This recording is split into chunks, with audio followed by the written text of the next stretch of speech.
Assalamu alaikum e jun gjatë jeta kudo që jeni. Si që ju bëra me dije dje, tani po filloj me ta quaj ciklin e ligjeratave kryesisht tema islame. Duke u munduar natyrisht që ta shpjegoj islamin nga një perspektiv e posaçme.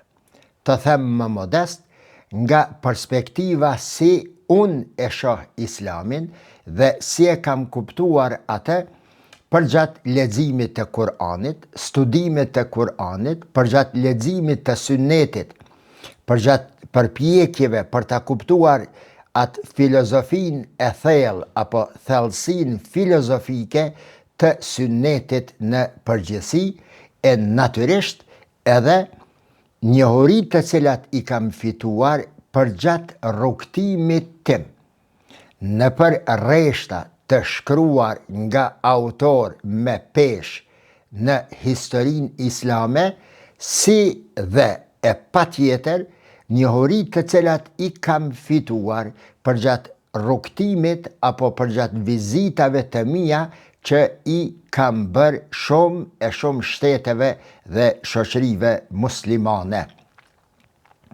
Dhe për ta kuptuar paraprakisht se ka do të ecin këto shpjegime nga sonte e tutje, që në start dua t'ua shtroj një 2-3 pyetje nëpërmes se cilave ju mund të kuptoni edhe ma lehtë se në çfarë tema do të përqendrohem dhe cilat do t'i ndaj me ju.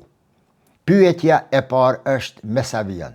Miq, a ju ka shkuar ndonjëherë mendja me pyetën pse Allahu i Madhreshëm e nisi Kur'anin, e nisi zbritjen e Kur'anit me fjalën Iqra, që do të thotë lexo, e jo me fjalën salli, që do të thotë falo, fale namazin.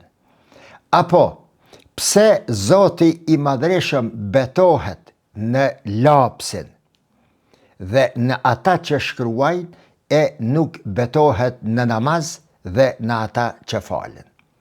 Nisur nga kjo, nëse kështu e nis Kur'ani zbritjen e tij dhe komunikimin e tij Allahu me njeriun, a nuk do të ishte më e logjikshme të thuhet se ai i cili nuk ka laps, ai i cili nuk lexon dhe ai i cili nuk shkruan del prej imanit, del prej islamit, sesa të thuhet, siç e dëgjojmë këtë tendencën shpesh të na thuhet në xhamate nga kolegët e mi hoxhallar, disa prej tyne, se ai i cili nuk e fal namazin del prej imani dhe nuk është musliman.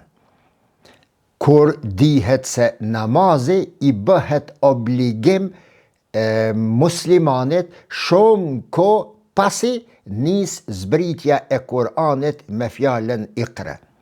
A nuk po e shehni një farë alogjike këto, një farë diskrepance në kronologjinë edhe të zbritjes së ajeteve, e që kronologjia e zbritjes së ajeteve, më saktë fjala e parë që zbret Iqra e tregon rëndësinë e gjithë asaj që përmbledh fjala Iqra.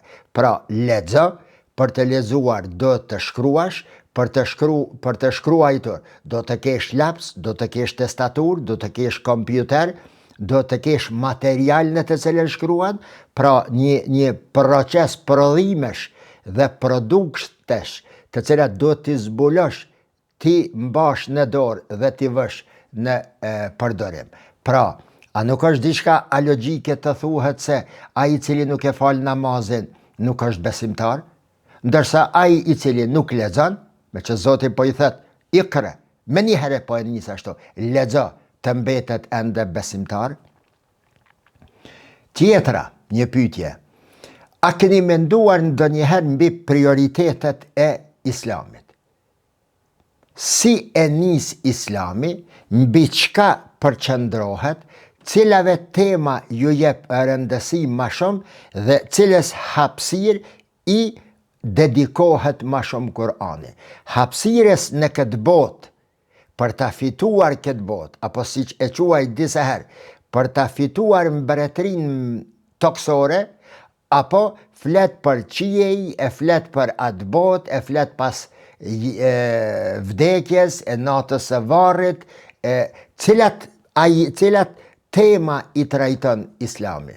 Ato të cilat kanë të bëjnë me mbretërinë toksore, apo figurativisht thënë me mbretërinë qiellore.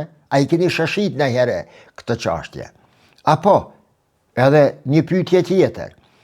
A keni mendu ndonjëherë pse në një kohë Islami dhe muslimanët ishin avangardist, ishin shkëndija, ishin kandile, në fakt ishin kibla e njerëzimit, jo vetëm e muslimanëve. Kur'ani dhe muslimanët një kohë ishin kibla e njerëzimit, ka të cilët drejtoheshin për zbulime shkencore, për vepra humanizmi dhe humanitare, për përparime të ndryshme të kohës, për zbulime të gjithanshme, e më pastaj si u bo që ky islam dhe këta musliman sot të numrohen vetëm numra. A pyet një vetën ndojherë, se a thua, a do t'i denon Zoti, apo thë ndryshe, a do t'i falë Zoti muslimanët, të cilët lejuan që të bien kaq poshtë, e në të njëjtën kohë lejuan që Islami i tyre, me të cilën mburreshin dhe mburren, të vijen në këtë pikë sa përveç që atakohet dhe shihet si një fe e dhunës, një fe e ashpër, një fe që s'ka të bëj me njerëzoren, përtej kësaj, Islami sot shihet, është lejuar nga muslimanët që të shihet, jo vetëm nga jo muslimanët, por edhe nga vetë muslimanët, si një energji e shterur, si një gjë e cila më nuk është në gjendje ta ndihmoj njeriun dhe besimtarin e tanishëm për ti qa akullnajat e jetës të cilat i ka pas, i ka përpara, për të ballafaqur me dinamikat dhe me vështërsit e jetës. Thjesht, sot Islami, nga një numër jo i vogël edhe i besimtarve musliman, kontestohet në fuqien e tij, në energjin e tij, se mund të jetë një fuqi e cila mund të shtyej besimtarin përpara. Thjesht i bërë demode. Në këtë video dhe në ato të cilat pasojnë, do të mundohem pra ti jap përgjigje këtyre pyetjeve dhe këtyre shqetësimeve të muslimanëve dhe të mijave se pse ka ndodh atëherë ashtu dhe pse ndodh sot. Do me thonë, miq, do të mundohem ta shpjegoj Islamin në frymën e mësimeve dhe politikave, strategjive të pejgamberit alayhi salatu vesselam, në frymën e gjeneratës së parë të besimtarve, në frymën e selefit të gjeneratës së parë, për të cilën, për shkak të punëve të cilat i kishin bërë, për shkak të përqëndrimit serioz në kuptimin e Islamit dhe në praktikimin e tij në jetën e përditshme, për shkak të vigjilencës së tyre dhe për shkak të përparimeve të lahtarshme, gjigante që kishin bo, atë gjenerat të parë të besimtarve të muslimanve, Kur'ani e quajti me atë fjalin gjigante ku tha kuntum khajre ummetin ukhrijat linnas.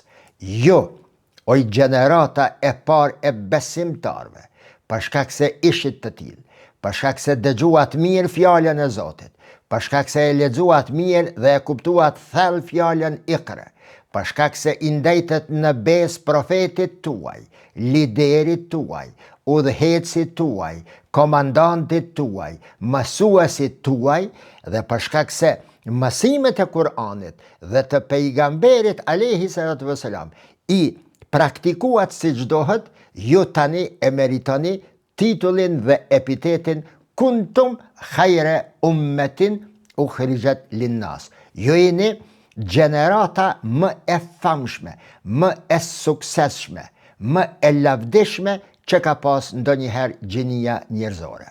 Do me thanë, këto shpjegime me izën e Zotit do të i shpjegoj në frymën e selefi salih të vërtet, jo në frymën e këtyre selefi salih pseudo-selefëve të tanishëm, të cilët me shpjegimet e tyre shumë herë skandaloze, tepër të ngushta, e kanë ngushtuar lupën e islamit të sheh kahbota dhe kanë ngulfatur islamin deri në ato përmasa sa islami edhe nga ata të cilët nuk janë grup e këtyre shihet si diçka që nuk do t'i hy në punë. Pra, shpjegimet e selefit të tanishëm, i pseudo-selefëve, por jo vetëm e këtyre, edhe të grupimeve të tjera, ideologjike, që për interesat të tyre vetëm ideologjike, dhe për interesat të tjera e kanë pru islamin deri në këtë drejgje. Sa, në vend se të flasin për pikpamje të ndryshme, të dietarëve të ndryshëm, në vend se të flasin për thellësinë e mendimeve, e mendimit islam, që është zhvilluar përgjatë zhvillimit historik të tij, këta dietarë të tanishëm sot shkojnë dhe flasin ad hominem për emrat të besimtarëve. Natyrisht, për t'i menjanuar nga rruga, për ta pastruar rrugën nga dietarë dhe kontribues të tjerë dhe për ta akomoduar veten në epicenter, se ja vetëm ne jemi ata të cilët dim ta shpjegojmë islamin, prandaj vetëm neve pason ne. Dhe ata të cilët neve nuk na pasojnë, nuk janë besimtar të drejtë, apo në raste ekstreme nuk janë besimtar fare. Hiç më larg se pardje më erdhi rastësisht një video në rrjetet sociale, po e shoh Nasruddin Albani flet për Jusuf Kardavin, një gjigant i mendimit islam në shekullin e fundit, i cili për dekada të tëra e ka shpjeguar islamin, e ka mbrojt islamin, e ka prezantuar islamin në mënyrën më të mirë të mundshme. Ai nuk është i pagabushëm. Për Jusuf Kardavin thot se ai nuk është ndaj far dietare. Bile e përçmon duke thënë se ai është dietar i Azharit dhe nuk është dietar selefi. Zotni, çka do me thonë dietar selefi dhe çka do me thonë ai është dietar i Azharit? Zotni ti, rahmetli, a jetë tu e dëgjue vetë-vetën? A e ke dëgjuar vetë-vetën se çfarë ke thënë kur ke thënë këto fjalë skandaloze? Çka e mendon ti dhe ju të tjerë të cilët mendoni si ky Albani? Çka e mendoni Azharin? Azhar gjohësisht do të thot lule, dhe si lule i ka dhënë aromë islame ummetit islam për hiç më pak se 12 shekuj. Prej vitit 900 e dishka, jo 12 shekuj, prej vitit 900 e dishka, deri në ditët e sotme, nga Azhari kanë dalë dietar të thellë që e kanë lëkundër botën, të them më mirë, që i kanë dhënë botës jo vetëm islame, emna të mëdhej kontribues në shkenca të ndryshme, e sidomos në ato sociale e në veçanti sociale islame. Andaj, islami sot është ky që është. Andaj, unë jo në frymën e këtij selefi, po në frymën e atij selefi të vërtet për të cilën Allahu thot kuntum khayra ummetin ukhrijat linnas. Islami, pra miq, nuk bën dhe nuk guxon të shpjegohet vetëm me terme halal haram. bën zbën, mekro bidat. Islami nuk është vetëm norma juridike. Bile edhe nëse i marim në konsiderat normat juridike, halal, haram, nëse i marim në konsiderat këto dhe shohim fikun islam, usuli fikun, 5 bazat kryesore të tij, e lejueshme, e ndalueshme, e pëlqyera, e urryera dhe e 5 e lejueshmja. Nëse këto katra i shohim numerikisht, nuk shkojnë ma shumë se 7-8% të tërësisë të asaj që e përmbledh 100% i normave juridike. Çka dua të them? Mbi 90% e fikhut islam, e jurisprudencës islame është e lejuar. Flet për të lejuarën, sepse e lejuara është bazë në islam. Derisa nuk ka një ajet të prerë, apo një hadith të prerë direkt që e ndalon një gjë, çdo gjë në islam është e lejuara. E lejuara është baza e së drejtës islame. Dhe e lejuara është ajo e cila niset dhe zhvillohet me Iqra bismi rabbika alladhi khalaq. Pra, ta kalon ty e Zoti të lirë mbi 90% të jetës, duke ta ofruar frymën dhe mësimin e islamit. Atë baterien, atë dritën e islamit për të hullumtuar në jetë. Se 90% e jetës studioje dhe përqëndrohu në ato të cilat ty të hyjnë në punë. Jo në ato të cilat halal, haram, bidat, mekro. Por përqëndrohu në shkencat të cilat ty të bëjnë mbret toksor. Ty të bëjnë kuntum khajre ummetin ukhrijat linnas. Ty të bëjnë që feja jote të jetë një dritare nga e cila shihet jeta, njihet jeta.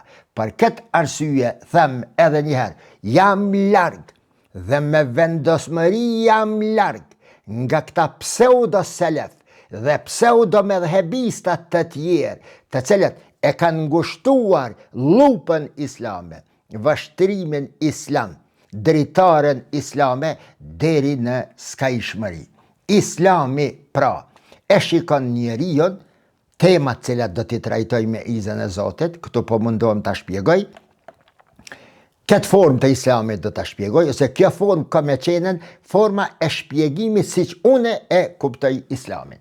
Islami e shikon njeriun në formë dualiste, i përbër nga shpirti dhe i përbër nga fizikumi, nga koci dhe mishi, që të dyja i merr dhe i trajton paraprakisht, por fillimisht Islami punon që ta krijon një karakter njerëzor, një personalitet të njeriut, që ta pastron gjoksin dhe shpirtin, jo shpirtin, po gjoksin dhe zemrën e njeriut.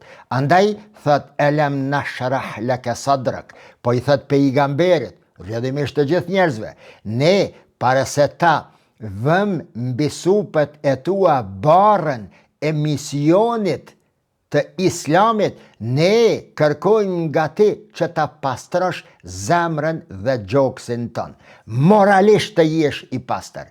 Moralisht jo vetëm në të kuptimin klasik të ahlakit, por moralisht në kuptim të kuptimit të realitetit të jetës dhe të natyrës në përgjithësi. Që çdo gjë ta vendosh në vendin e duhur, ta bësh në kohën e duhur dhe në mënyrën e duhur. Ky është definicioni islam i të moralshmës. Është shumë interesant kjo çështje. Pra, njeriun ose Islami, Kurani, njeriun fillimisht e trajton në zemër, e trajton në gjoksin e tij, e krijon personalitet njerëzor, njeri ahlak, me ahlak, dhe pastaj i thot vazhdoje rrugtimin tënd më pastaj. Bëhu i suksesshëm në drejtimin të cilën e ke zgjedh, por krahas suksesit tënd në atë të cilën e ke zgjedh, ti duhesh paraprakisht të jesh njeri.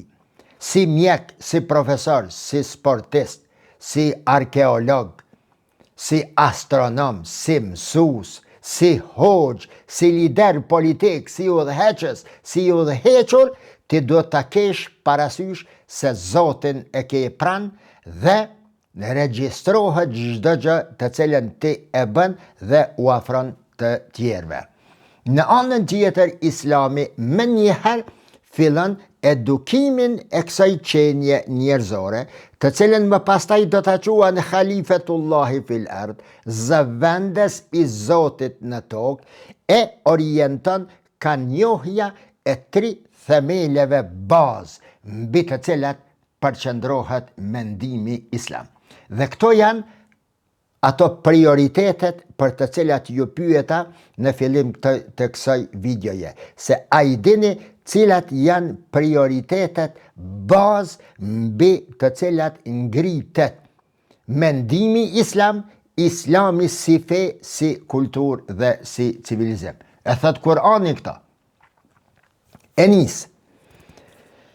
Sefte thot, pejgamberi alayhi salatu wassalam, feja e Allahut, unë si pejgamber, islami, është kundër shpenzimit të energjisë dhe të kohës në pyetje e probleme që nuk mund të zgjidhen.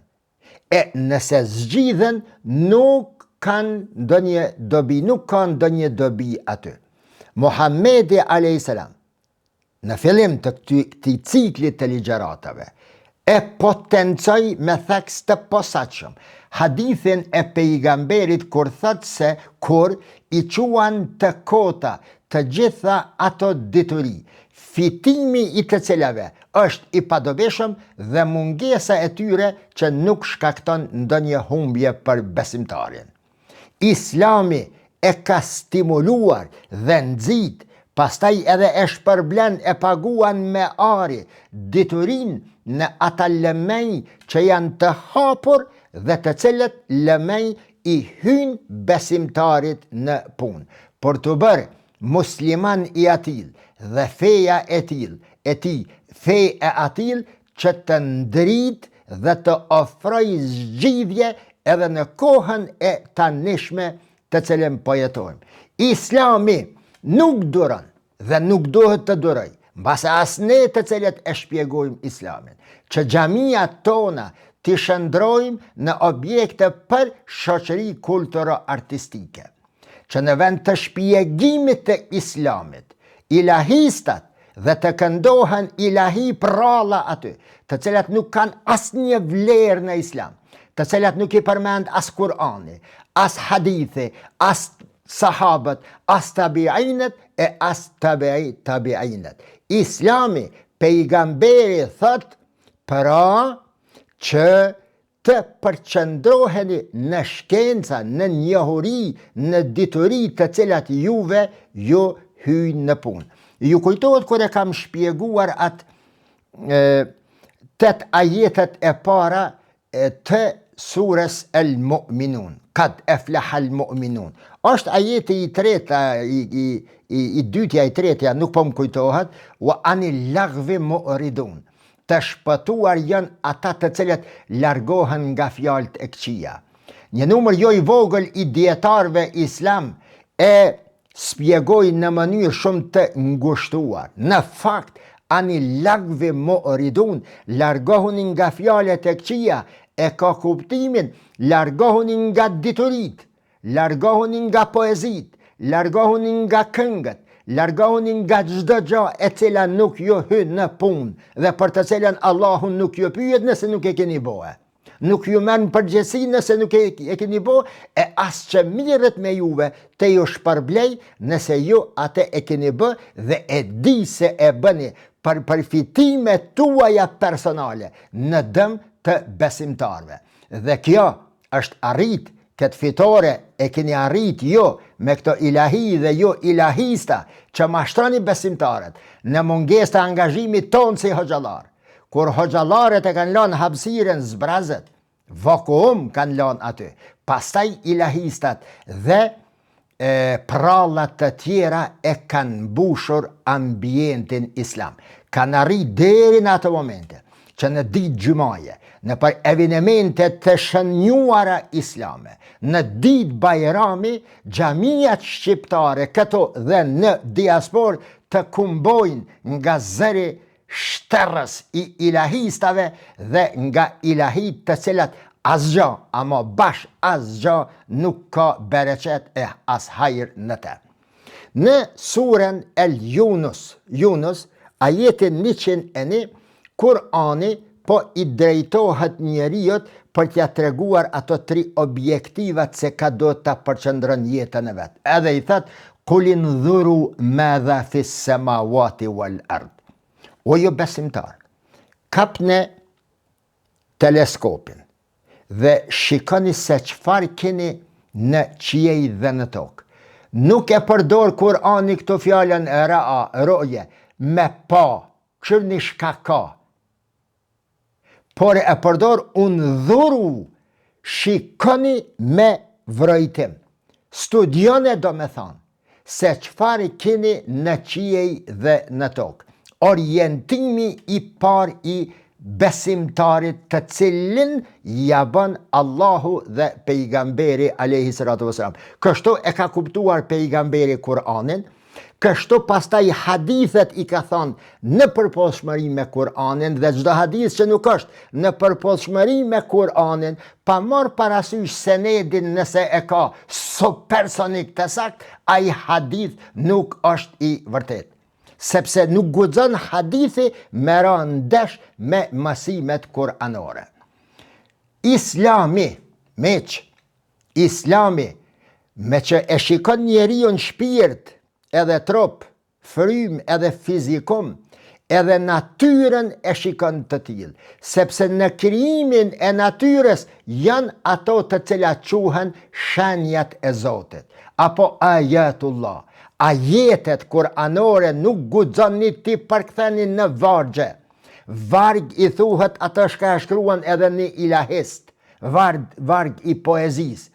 Ndërsa ajeti, të cilin ju gabimisht, po e përktheni si varg, e që ka kohë që po e ngris zanin, mos i quani vargje, sepse është gjuna, mos thëmë është haram, po e denigroni thellësin dhe peshën e ajeteve, të shenjave të Zotit në natyrë dhe në Kur'an. Ajetet janë shenja, janë fërkema, janë gjurmë të Allahut në natyrë, respektivisht në Kur'an.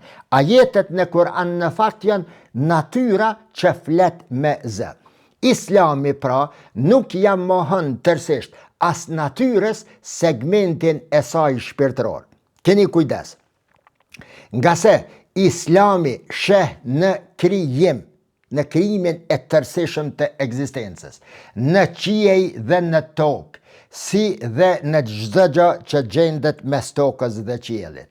Sheh tek dielli, tek hëna dhe yjet, tek ndrrimi i ditës dhe i natës, tek errat fekonduese, në shirat jedhënës dhe në qiejt kulmues, në detet dhe oqeanet e paan, në malet magjepsëse, në lumejt gjarpror, në lëndinat e bukura, si dhe në shumëllojshmërin e ngjyrave dhe të cilësive të ekzistencës së gjallë që ekziston, në grunajat ushqyse, në frutat, në shtazët, tek bimët, tek mineralet. Islami sheh në këto si dhe në përmasat e brendshme dhe të jashtme të tyre, në format e natyrës siç neve na duket përpara dhe në gjithçka që ne nuk e dim. Gjithashtu, Islami sheh tek njeriu dhe çifti i tij, në dashurinë mes tyre, në veprat tona dhe në qytetrimet e kaluara, në anijet tona, në vendbanimet të cilat i bëjmë, në prodhimet të cilat i prodhojmë, në çdo gjë që nga horizontet më të parrishme e deri te brendia e vetës son, Islami sheh ayatullah, shenjat e Allahut, ajetet e Allahut, gjurmët e Allahut. Për këtë arsye është farz studimi i botës, farzi kifaje apo farzi ajn, varësisht prej momentit. Për këtë arsye Allahu i madhreshëm e nis komunikimin e tij me njeriu pikërisht me fjalën ikra. e cila fjalë i përmbledh studimet e të gjitha këtyre që sapo i përmenda. Elementi i dytë, në të cilin fokusohet Islami dhe e orienton kaj, i pari ken natyra, i dyti është historia. Shumë ajete eftoj njeriun që t'i studioj popujt e së kaluarës dhe të mëson nga filozofia e jetës së tyre.